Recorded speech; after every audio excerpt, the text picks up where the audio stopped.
시간에 제가 드렸던 말씀은 우리에게 오른편이라는 파이프가 잘 설치되어 있어야 그래야 하나님으로부터 은혜와 복을 누릴 수가 있다라는 것을 말씀을 드렸습니다. 오늘도 본문 가운데서 두 가지 통로, 복의 통로를 여러분들에게 소개해 드릴 텐데요. 특별히 본문을 보면은 요셉이 조금 특이한 행동을 하나 하고요. 또 야곱이 좀 특이한 행동을 하나 합니다. 그래서 하나는 요셉의 특이한 행동을 통해 하나님이 우리에게 복을 주실 때 우리가 반드시 설치해야 하는 그 파이프가 무엇인지, 그리고 또 하나는 야곱의 특이한 행동을 통해서 우리에게 어떤 파이프가 필요한지 그것을 나눠보도록 하겠습니다. 자, 첫 번째로는 요셉의 특이한 행동입니다. 요셉이 두 아들을 아버지에게 축복받게 하려고 데리고 갔습니다. 그리고 그 아이들이 이 야곱의 품에 안겼습니다. 그렇게 안겨가지고 막 그 야곱의 그 품 안에서 아이들이 막 재미있게 막 놀고 있는데, 이 아버지에게 그 아이들을 축복해달라고 그냥 부탁을 드리면 되잖아요. 그런데 굳이 요셉이 어떻게 하고 있냐면 12절을 보실까요? 12절 같이 한번 읽어봅시다. 시작. 요셉이 아버지의 무릎 사이에서 두 아들을 물러나게 하고, 영어 성경에는 remove라는 단어가 쓰여져 있어요. 그러니까 굳이 야곱이 이렇게 품에 안고 야곱의 무릎 위에 앉아 있는 그 두 아들을 어떻게 했다라는 거예요? 다시 아버지로부터 떼어냈다라는 거예요. 야곱으로부터 떼어내게 했다라는 거예요. 굳이 떼어내가지고 그래가지고 뭔가 다른 행동을 하게 되죠. 이건 뭘 의미하는 거냐면, 야곱이 아이들을 이렇게 안았는데 처음부터 야곱의 오른편에 있어야 하는 아들이 요셉의 생각에는 에브라임인데, 야곱이 지금 오른쪽에 누구를 안고 있냐면 므낫세를, 거꾸로 말씀드렸군요. 므낫세인데 야곱의 오른편에 누가 있냐면 에브라임이 있고, 야곱의 왼편에 므낫세가 있는 것 같아요. 그래서 이 요셉이 다시 정렬을 해야 되겠다라고 생각해서 그 두 아들을 굳이 아버지에게서 떼어냅니다. 떼어내고 그 다음에 다시 자기의 경험, 자기의 생각에 맞게 이 두 아들을 정렬을 하지요. 자, 13절을 보실까요? 시작. 오른손으로는 에브라임을 이스라엘의 왼손을 향하게 하고, 왼손으로는 므낫세를 이스라엘의 오른손을 향하게 하여 이끌어 그에게 가까이 나아가매. 그렇죠? 분명한 것입니다. 분명히 요셉의 마음에 들지 않게 잘못된 순서로 품에 안겨 있었다라는 거예요. 그러니까 아버지께서 그 두 아들을 굳이 떼어내서 바꿔 앉아. 그래서 이 므낫세를 이 야곱의 오른편에다가 놓고, 그 다음에 에브라임을 야곱의 왼편에 놓은 상태로 다시 아버지에게로 이렇게 밀고 나아갔다라는 것을 우리가 볼 수가 있습니다. 자, 그런데 이렇게 기껏 다시 정렬해 놓았는데 결국 야곱은 어떻게 축복을 하지요? 자, 14절을 보겠습니다. 14절 시작. 이스라엘이 오른손을 펴서 차남 에브라임의 머리에 얹고 왼손을 펴서 므낫세의 머리에 얹으니 므낫세는 장자라도 팔을 엇바꾸어 얹었더라. 기껏 아버지의 품에서 그 두 아들을 떼어내가지고 순서를 바꿔서 아버지 앞에 갖다 놨으니까 이제는 아버지가 제대로 할 줄 알았더니 이번에는 어떻게 해요? 아버지가 아예 오른손을 왼쪽을 향하게 하고 왼손을 오른쪽으로 향하게 해서 거꾸로, 요셉의 생각에는 반대로 그렇게 축복을 하였다라는 사실입니다. 사실 이때까지만 해도 요셉은 아버지에 대해서 굉장히 공손한 태도를 유지하고 있었습니다. 야곱이 이 아이들 누구냐 그랬더니 이는 하나님께서 저에게 선물로 주신, 축복으로 주신 아들입니다 하고 아주 공손하게 대답하는 게 9절에 나오죠. 또 12절에 보면은 두 아들을 물러나게 한 후에 이 요셉이 어떻게 하고 있어요? 그 아버지 앞에서 땅에 엎드려 절하였다 그랬어요. 그러니까 이 요셉은 아버지 야곱에 대하여 굉장히 공경하는 태도를 보이는 것으로 보여집니다. 자, 그런데 아주 공손한 것 같았으나 요셉은 이러한 상황에서 인해 불쾌함을 표출하고 있습니다. 자, 17절을 같이 읽어보겠습니다. 시작. 요셉이 그 아버지가 오른손을 에브라임의 머리에 얹은 것을 보고 아버지의 손을 들어 에브라임의 머리에서 므낫세의 머리로 옮기고자 하여. 자, 요셉의 지금 마음이 속으로는 어떤 거예요? 불쾌한 거예요. 기뻐하지 아니하였다. 영어로는 displeased라고 되어져 있습니다. 뭔가 마음에 들지 않았다. 아버지의 이 행동이 나는 마음에 들지 않아. 내 생각하고는 달라. 그래서 뭔가 나는 불쾌해 라고 그렇게 반응하고 있는 요셉의 모습을 볼 수가 있어요.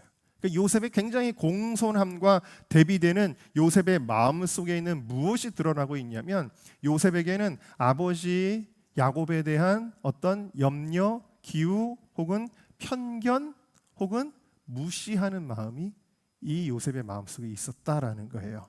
거기에 대한 힌트가 있습니다. 10절을 다시 한번 볼까요? 10절 시작. 이스라엘의 눈이 나이로 말미암아 어두워서 보지 못하더라. 자, 여기까지요. 자, 이스라엘은 야곱이에요. 야곱이 지금 어떤 상태예요? 나이가 많아요. 아주 연로해서 눈이 아주 침침해요. 잘 보이지 않아요. 육신의 눈이 침침하다라는 것은 곧 무엇을 의미하냐면, 어떤 영적으로도 우리 아버지가 지금 지각이 분명하지 않을 거야. 지금 첫째 아들, 둘째 아들도 잘 구분하지 못하고, 내가 순서를 바꿔서 다시 제대로 갖다 놔도 아버지는 분별하지 못하고 지금 이상한 행동을 하는 거야. 왜 갑자기 손을 바꿔가지고 저렇게 축복을 해? 이게 뭐죠? 아버지에 대한 편견 혹은 아버지에 대한 무시가 들어있다라는 게 마음속에. 그러니까 겉으로 태도는, 말투는 혹은 행동은 굉장히 아버지를 공경하는 듯한 모습을 보이고 있지만, 이 요셉의 마음은 어떻다라는 거예요? 아버지는 이제 너무 늙으셨지. 늙으신 아버지가 뭘 알겠어? 뭘 제대로 구분하겠어? 그냥 기도라 해주시면 된다 라는 노쇠한 아버지의 어두워진 지각에 대한 편견을 가지고 있었다라는 거예요. 그래서 굳이 아버지의 권위로 아버지가 지금 축복하는 그 과정 가운데서 18절에 이런 행동을 보이는 것입니다. 자, 18절을 읽어보겠습니다. 시작. 그의 아버지에게 이르되 아버지여 그리 마옵소서, 이는 장자이니 오른손을 그의 머리에 얹으소서. 자, 요셉이 얘기하는 거예요. 아버지 아니에요 이러는 거예요. 아버지 아니에요. No, my father.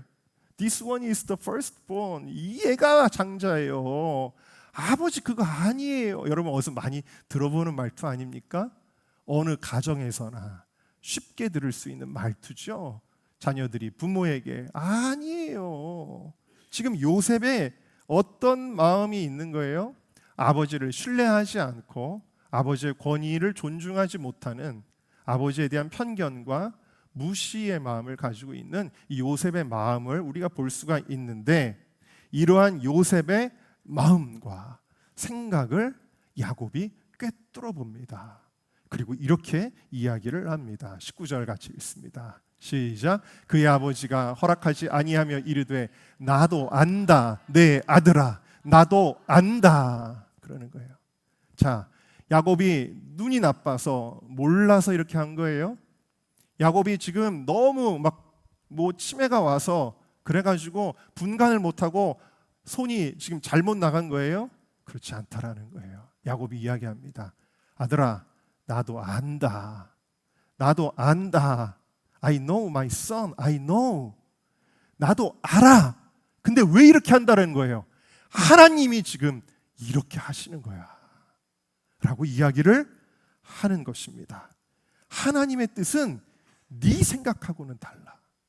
하나님의 뜻은 너의 경험과 상식하고는 달라 라고 그렇게 이야기를 하는 것입니다. 많은 사람들이 말씀을 듣기 위해 혹은 상담을 하기 위해, 기도를 받기 위해 혹은 축복을 받기 위해 영적 권위자에게 나아갈 때 그런 경우를 많이 봅니다. 그 영적 권위자의 권위를 굉장히 존중한다고 스스로는 생각하지만 자기도 모르는 그 내면에는 영적 권위에 대한 편견이 있는 것을 볼 때가 참 많이 있습니다. 자기 자신의 경험, 자기 자신의 능력, 자기 자신의 판단에 대한 어떤 우월감이나 어떤 교만한 마음이 있는 경우가 상당히 많이 있더라고요. 마치 애들이 툭하면 뭐라 그래요? 부모가 이래야지 저래야지 그러면 엄마가 뭘 알아? 아빠는 몰라 라고 이야기하는 것처럼 우리가 신앙적으로 주님 앞에 나아갈 때도 그런 마음을 가질 때가 있다라는 거예요. 어떤 직장 생활에 대한 고민을 가지고 나아갈 때도 결국에는 기도만 해달라는 거예요. 목사님이 직장 생활에 대해서 뭘 알아? 성경 보시고 목회하시는 분이 뭘 알아? 사업에 대해서 뭘 아시겠어?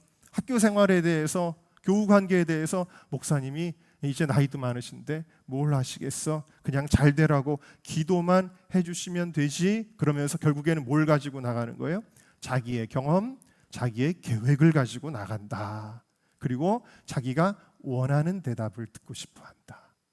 자기가 원하는 방식대로 기도해 주기를 원한다. 자기가 원하는 방법대로 내게 복이 임하기를, 하나님은 이걸 이렇게 해주시고 그 다음에 이걸 이루어주시고 그 다음에 이걸 이루어주셔서 척척척 내 계획을 이루어주시기를, 그런 방식으로 내게 복이 임하기를 원한다. 어떤 충고가 있을 때 그것은 현실에 맞지 않아 라고 느끼고 한 귀로 듣고 한 귀로 흘려버린다 라는 것이죠. 그것이 어떤 우리의 삶의 가정의 문제이든 직장과 사업의 문제이든 아니면 더 큰 범주에서 국가에 대한 목회자의 견해이든 다 그냥 속으로는 아니야, 내 생각이 맞아, 그리고는 이렇게 무시해버리는 경우가 얼마나 많이 있는지 모릅니다. 그러나 여러분, 우리가 하나님 앞에 나아갈 때, 우리가 제가 지금 목회자에게 나아갈 때 예를 든 거죠. 큰 범주에서 우리가 하나님 앞에 우리가 나아갈 때에 우리의 방법, 우리의 생각, 우리의 경험, 내가 가지고 있는 어떤 상식적인 기준, 이 모든 것들은 다 내려놓아야 될 줄로 믿습니다. 이걸 내려놓고 나가야 돼요. 그리고 온전히 하나님의 계획이 설 수 있도록, 나를 향한, 우리 가정을 향한, 우리 자녀를 향한 하나님의 뜻이, 아까 우리 찬양 부르는데 그런 가사가 있더라고요. 나의 뜻을 위한 예배가 아니라 아버지의 뜻을 위한 예배. 네? 내 소원을 이루기 위한 예배가 아니라 하나님의 소원이 이루어지기 위한 그런 예배자가 되시기를 주의 이름으로 축원합니다. 네. 그래서 그 하나님의 계획이 선포될 때에 내가 해야 될 일은 뭐예요? 아버지 아니에요, 그렇게 하지 마세요가 아니라, 그렇습니까 주님? 아멘입니다, 순종하겠습니다 하고 주님의 뜻을 받아들여야, 그래야 그 사람에게 복이 임하는 거예요. 할렐루야. 이게 중요한 복에 임하는 통로라는 거예요. 내 뜻과 내 계획을 내려놓고 하나님의 계획 앞에 내가 순종할 때 복을 받는 거예요. 이게 왜 중요하냐? 여러분들의 삶도 그렇겠지만 제 삶도 뒤돌아보면요, 여태까지 제 계획대로 된 것은 하나도 없어요. 제 생각대로 된 일은 하나도 없어요. 제 인생을 뒤돌아보면 모두가 다 하나님의 계획대로 되는 거예요. 우리 인생에 여러분의 계획이 대단한 것 같아요? 그게 뭐 어떤 역사를 일으킬 것 같아요? 그런데 여러분 기억하십시오. 우리는 어떤 인생을 살아가고 있냐면 내 계획이 무너진 자리에서 하나님의 계획대로 되는 것을 경험하며 살아가고 있다라는 사실입니다. 열왕기하 5장에 보면은 문둥병에 걸린 나아만 장군이 엘리사 선지자를 찾았습니다. 그런데 이 엘리사 선지자가 밖에 나와보지도 않고 안수기도도 해주지도 않고 뭐라고 이야기를 하냐면, 저 요단강에 가서 7번 목욕을 해라라고 이야기를 합니다. 그때 이 나아만 장군의 반응이 뭐라고 나오죠? 내 생각에는 저 선지자가 나와서 내 상처에다가 손을 대고 안수기도를 해줄 줄 알았다. 아니, 그런데 저 우리나라에는 엄청나게 큰 강들도 많이 있는데 강에 들어가서 씻는 거라고 한다면 그런 우리나라에 있는 큰 강들에 들어가서 씻을 텐데, 아니 여기 이스라엘까지 와서 저 조그마한 요단강에 들어가서 목욕을 7번을 하라고? 그리고 내가 나라에서 2번째 높은 사람인데 내가 이렇게 정말 비천한 일을 하라고? 라고 하면서 그것을 뭐해요? 거부합니다. 자, 처음에는 엄청나게 많은 선물을 가지고 일행을 이끌고 엘리사를 공경하는 듯한 태도로 나아갔지만, 그러나 막상 현실에서 하나님의 계획에 대해 부딪히게 될 때는 자기의 편견이 작용하게 되어지고 그의 속에 있는 교만이 드러나게 되었다. 그래서 그의 표현은 뭐예요? 내 생각에는. 그러니까 하나님의 말씀이 여러분들 가운데 역사하지 못하도록 그것을 튕겨내는 것이 무엇이에요? 내 생각이에요. 다른 것도 아니라. 내 생각이 하나님의 말씀의 씨앗이 뚝뚝 떨어져야 되는 그 순간에 내 생각으로 그것을 다 튕겨내고 있다라는 거예요. 튕겨낸다. 그래서 복을 받지 못한다. 그때 지혜로운 여종 하나가 옆에서 이렇게 이야기합니다. 주인이시여, 그게 뭐가 어렵습니까? 당신이 낫기라도 한다면 그거보다 훨씬 어려운 것도 저 같으면 하겠습니다. 기껏 요 강에 들어가서 7번 몸을 씻는 것이 뭐 그렇게 어렵습니까?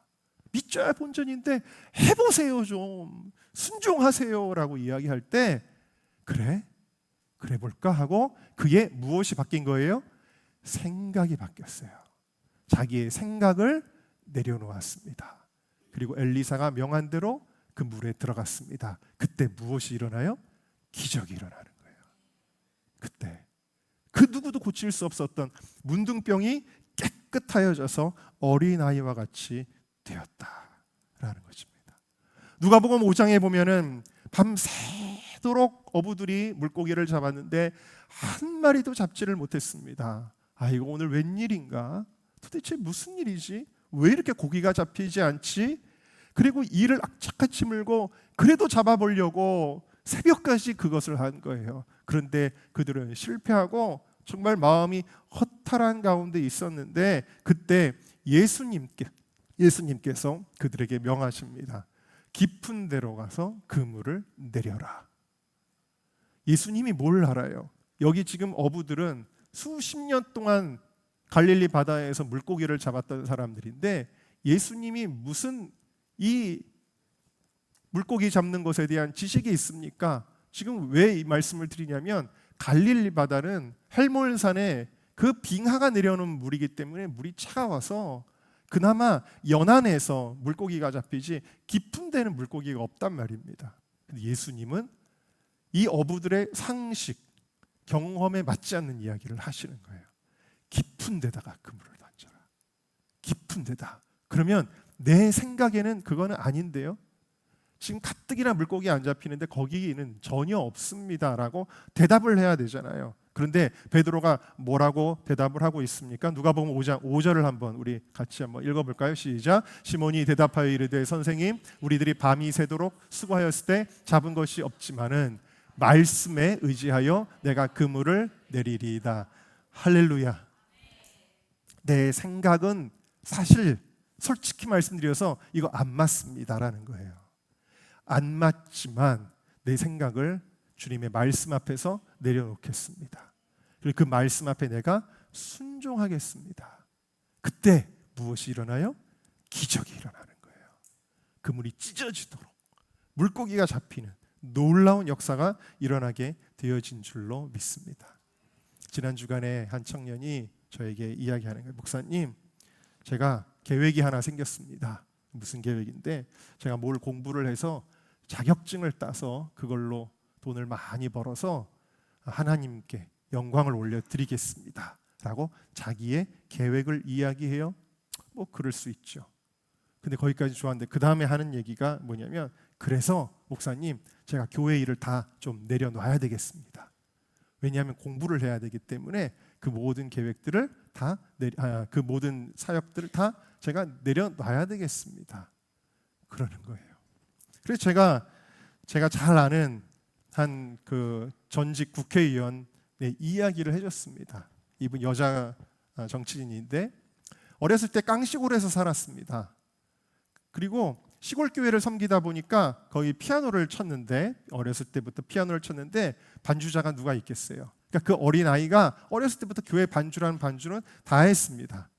새벽 예배 반주, 주일 저녁 예배 반주, 뭐 학생부 반주, 주일학교 반주, 주일 대예배는 말할 것도 없고요. 뭐 주중 예배 반주, 모든 반주는 이 아이가 다 했습니다. 아마 우리 이성경 간사님도 어렸을 때부터 그렇게 했다고 지난번에 얘기하던데, 교회 반주란 반주는 다 했어요. 다 했는데 공부를 좀 잘했습니다. 공부를 잘해서 학교에서 이제 고3이 됐는데, 공부를 잘하는 애들을 서울에 있는 대학으로 보내야 되겠다. 그래가지고 선생님들이 아예 아주 집중적으로 붙어가지고 주일날에도 학교 나와라. 학교 나와서 선생님들이 직접 공부시켜준다. 그래서 거의 명령입니다. 공부 잘하는 애들 몇 명을 딱 차출을 해가지고 학교를 나오게 했습니다. 그리고 그 아이가 공부를 잘했으니까 거기 당연히 뽑혔습니다. 그래서 선생님 이야기합니다. 너 서울에 있는 대학 가야 되니까 이제는 일요일에도 학교 나와서 선생님하고 같이 공부하는 거다라고 했습니다. 어떻게 보면 되게 영광 아니에요? 너무 고마운 거 아니에요? 그래서 그래, 이제 그 얘기를 하면서, 자, 그런 일이 있었는데 당연히 공부해서 대학 가야 되니까 네 선생님 하고 교회 가서는 전도사님이나 뭐 목사님한테 저 이제부터는 주일날 교회 못 와요, 혹은 주일날 저 예배만 드리고 가요, 반주는 못 해요 라고 해야 되겠지. 그랬더니 너무 당연하게 네 그러더라고요. 근데 여러분, 그 아이는 어떻게 했을까요? 그 아이는 이렇게 대답을 합니다. 저를 대학 보내주시는 분은 하나님이십니다. 저는 더 열심히 예배 드릴 거고, 저는 더 열심히 주의 봉사를 할 거예요. 그리고 나서 어떻게 됐을까요? 여러분, 선생님의 그 특별 지도를 받을 기회를 놓쳐버린 이 아이는 어떻게 됐을까요? 그 학교에서 유일하게 한 명이 서울대학교를 갔는데 바로 그 아이였습니다. 할렐루야. 서울대학교 경제과를 당당하게 붙고 동네에 현수막에 내걸렸는데, 여러분, 하나님께서 내 생각을 고집했다면, 내 생각이라면 세속적인 생각을 고집했다면 하나님은 그걸 통해 역사하지 않으셨을 거예요. 그러나 하나님은 하나님의 방법대로 하나님의 일을 하시는 분이시다 라는 것을 믿으시기를 주의 이름으로 축원합니다. 우리 함께 따라합시다. 주여, 내 방법을 버리고 하나님의 방법에 순종하게 하소서. 자, 두 번째로는 야곱의 특이한 행동에 대해서 우리 좀 살펴보도록 하겠습니다. 자, 하나님은 차자인 에브라임에게 오른손을 얹게 하시고 장자인 므낫세에게 왼손을 얹게 하셔서 장자였던 므낫세의 그 장자의 복을 에브라임이 받게 하시고, 그리고 차자였던 복이 거꾸로 이제 므낫세에게 가게 하셨단 말이에요. 자, 하나님 왜 그렇게 하셨을까요? 에브라임이 어렸을 때부터 뭔가 남달랐을까요? 뭔가 더 신앙적이고 어렸을 때부터 막 기도를 열심히 하고 막 그랬을까요? 아니면 마치 에서와 야곱의 운명이 뱃속에서부터 갈라졌잖아요. 뱃속에서부터 형 에서보다 야곱이 더 위대한 사람이 될 것을 성경은 예언했었잖아요. 그런 것처럼 앞으로 자라났을 때의 품성을 이미 예고하시고 아시고 그렇게 결정을 하셨을까? 저는 그 답을 알 수가 없습니다. 우리는 그 답을, 그 이유를 정확히 알 수는 없어요. 왜 에브라임이 오른편의 축복을 받았지? 그 이유를 우리는 정확히 알 수는 없어요. 그러나 이 본문이 더 중요하게 해주시는 영적 의미가 있습니다. 그 의미를 살펴보려고 합니다. 자, 14절을 우리 천천히 한번 읽어봅시다. 시작. 이스라엘이 오른손을 펴서 차남 에브라임의 머리에 얹고 왼손을 펴서 머리에 얹으니 므낫세는 장자라도 팔을 엇바꾸어 얹었더라. 자, 여러분 한번 상상을 해보세요. 두 아들이 있습니다. 요셉의 두 아들이 있습니다. 야곱이 축복을 합니다. 그런데 에브라임이 이쪽에 앉았고, 저의 방향으로 치면 에브라임이 이쪽에 앉았고 므낫세가 이쪽에 앉아서, 그래서 요셉은 이렇게 축복하기를 원했는데, 그런데 그러면 아예 아이를 다시 옮겨 놓든지 이렇게 하지를 않고, 아니다 아들아 나도 안다 그런 다음에 다시 에브라임을 이쪽에다 놓지 않고 야곱이 어떻게 해요? 손을 이렇게 했다라는 거예요. 이렇게. 그래서 성경이 뭐라 그래요? 엇바꾸어 얹었더라 그랬죠. 영어 성경에 어떻게 써 있는지 한번 보실까요? 영어 성경에 뭐라고 써 있어요? 크로싱. crossing이라는 단어가 나와요. crossing his arms라고 되어져 있습니다. 자, 아까도 말씀드린 것처럼 뭐 그냥 그러면 이렇게 바꾸든지, 예전에 제가 철야 예배 시간에 막 축복기도 할 때인데 어린이집회였나? 근데 이렇게 딱 하는데 예전에 장교 육사님 큰딸 희리가 왼쪽에 있고 라일이가 이쪽에 있는데 그냥 제가 이렇게 기도하면서 이 말씀이 생각이 났었거든요. 아, 이때 그래, 이런 말씀도 있었는데 나도 지금 거꾸로 했네, 그런 생각도 했었는데 그래도 그때도 팔 모양은 뭐 이렇게 된 거는 아니었단 말이에요. 근데 지금 야곱은 굉장히 특이한 팔 모양을 하고 이러고서는 지금 막 축복을 하고 있다라는 거예요. 이 모양을 왜 성경은 이렇게 두드러지게 표현하고 있는가라는 것입니다. 자, 한글 성경에서는 엇바꾸어 얹었더라인데 영어 성경에서는 crossing his arms라고 되어져 있어요. 자, 야곱의 팔 모양이 어떤 모양을 하고 있다라는 거예요? 십자가 모양. 야곱의 팔 모양이 십자가 모양을 하고 있다라는 것입니다. 여러분, 오늘 이 십자가를 한번 보십시오. 이 십자가에서는 어떤 일이 일어났을까요? 영원 전부터 우리 하나님에게 장자 되신 분이 계십니다. 그 장자 되신 분이 누구일까? 로마서 8장 29절 같이 읽어봅시다. 시작. 하나님이 미리 아신 자들로 또한 그 아들의 형상을 본받게 하기 위하여 미리 정하셨으니 이는 그로 많은 형제 중에서 맏아들이 되게 하려 하심이라. 맏아들, 헬라어로는 프로토토코스라는 단어가 쓰였습니다. 예수님을 가리키는 거거든요. 예수님은 하나님의 장자다라는 것입니다. 골로새서 1장 15절에 또 예수님에 대하여 이렇게 표현하고 있습니다. 읽어봅시다. 시작. 그는 보이지 아니하는 하나님의 형상이시요 모든 피조물보다 먼저 나신 이니. firstborn이라는 거예요. 가장 먼저 존재하신 분 누구예요? 영원전부터 존재하셨던 성자 예수님이 당연히 장자이시죠. 그래서 여기서 먼저 나신이라는 말을 아까 썼던 똑같은 단어 장자로 번역했던 프로토토코스라는 단어가 여기 골로새서 1장 15절에도 쓰였어요. 그러니까 예수님은 프로토토코스다. 예수님은 누구라고요? 장자다라는 거예요. 할렐루야. 자, 그런데 장자이신 예수님은 어떤 상태의 분이셨느냐? 요한복음 1장 14절을 같이 읽어보겠습니다. 시작. 말씀이 육신이 되어 우리 가운데 거하심에 우리가 그의 영광을 보니 아버지의 독생자의 영광이요 은혜와 진리가 충만하더라. 예수님에게는 어두움이라는 것은 전혀 존재하지 않습니다. 죄라는 것은 존재하지 않습니다. 그래서 죄로 인한 형벌이나 고통이 전혀 예수님에게는 존재하지 않습니다. 예수님은 은혜와 진리만이 충만하신 분이십니다. 할렐루야.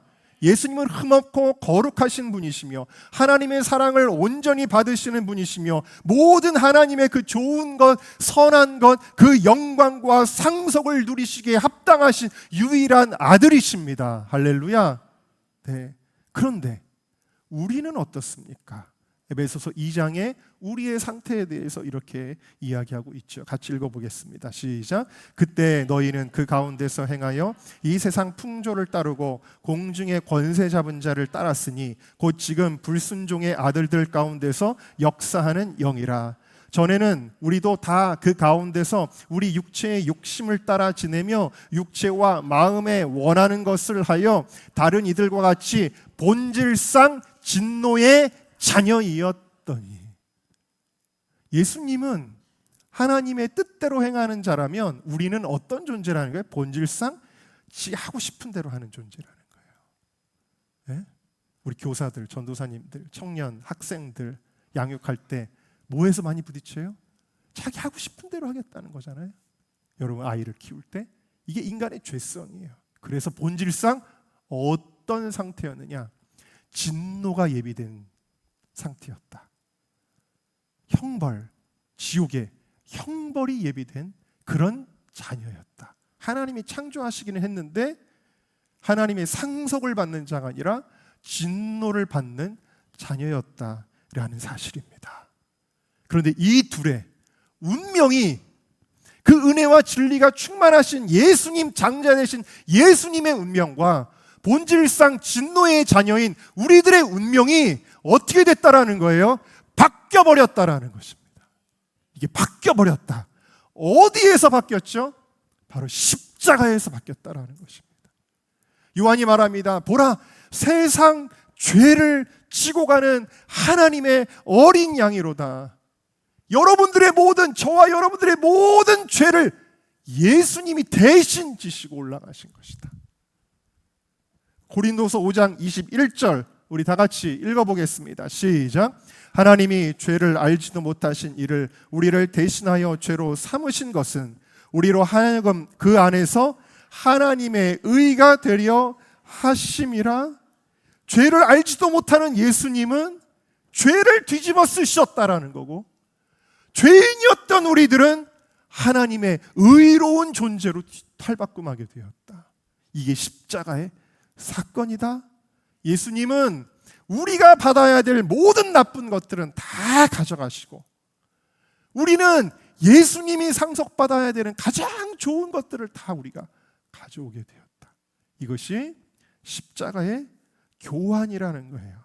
신학적으로는 The Great Exchange, 위대한 교환이다, 혹은 대속적 교환이다, 이렇게 신학적으로는 표현하고 있습니다. 그래서 우리는 무엇이 되었어요? 히브리서 12장 23절에 하늘에 기록된 장자들의 총회와 교회에 이르게 되었다. 여러분들이 에브라임이 차자였지만 장자가 되었던 것처럼 우리는 하나님의 장자의 축복을 받게 되어진 줄로 믿습니다. 예수님 안에서. 그 복의 통로가 뭐예요? 지금 나누고자 하는 것은 십자가에서 일어나는 교환이 복의 통로라는 거예요. 이 십자가를 통해서 우리가 하나님의 장자의 권세를 누리며 죄와 사망에서 해방되고 하나님의 상속자로서 영원한 하늘나라의 유업을 누리게 된 줄로 믿습니다. 지금도 여러분들이 이 십자가의 은혜를 믿으십니까? 이 십자가에서 일어나는 교환을 여러분들이 믿으십니까? 그럴 때 구원이 일어나는 거예요. 나의 나쁜 저주는 주님이 가져가시고 주님의 생명은 나에게로 오는 것이다. 이 십자가의 교환을 믿을 때에 나의 모든 아픔과 질병과 고통과 슬픔은 예수님이 가져가시고 주님은 나에게 기쁨과 평안과 회복과 치유를 주시는 것이다 라는 사실입니다.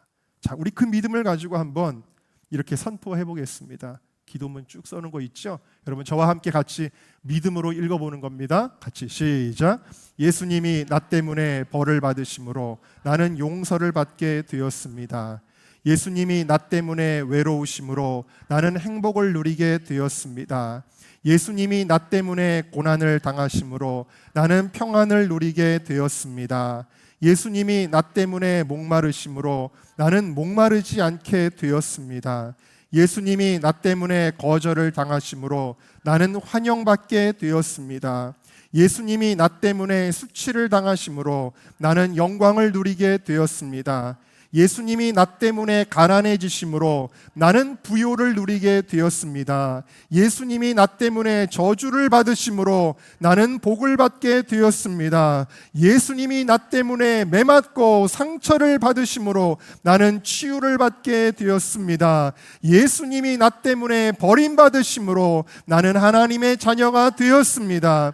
예수님이 나 때문에 죽으심으로 나는 영원한 생명을 얻게 되었습니다. 할렐루야! 믿으십니까? 오늘 이 시간에 우리 주님 앞에 나아가기를 원합니다. 여러분, 이 교환은 값싼 교환이 아니라 아들의 생명을 부셔뜨려서 주신 교환이에요. 이 십자가의 은혜가 우리에게 헛되지 않도록, 복은 여러분 아무렇게나 여러분들에게 주어지는 게 아니에요. 복은 여러분의 계획이 무너진 자리에서 하나님의 계획이 여러분들에게 주어질 때, 그리고 여러분들이 이제는 교만했던 모든 마음들을 내려놓고 내 생각과 내 관념과 내 경험들을 내려놓고 주님 앞에 순종할 때 이 시간에 복이 여러분들에게 흘러가게 될 것입니다. 또 한 가지, 여러분들이 십자가를 바라보며 그렇습니다. 그 십자가는 예수님의 운명과 나의 운명이 바뀐 자리임을 내가 믿습니다. 주님, 나의 고통스러운 것을 주님이 가져가셨습니다. 이미 2000년 전에 주님이 그 일을 행하셨으니 그 일을 내가 믿을 때 지금 나의 삶에 그 십자가의 교환이 실제가 되게 하여 주시옵소서.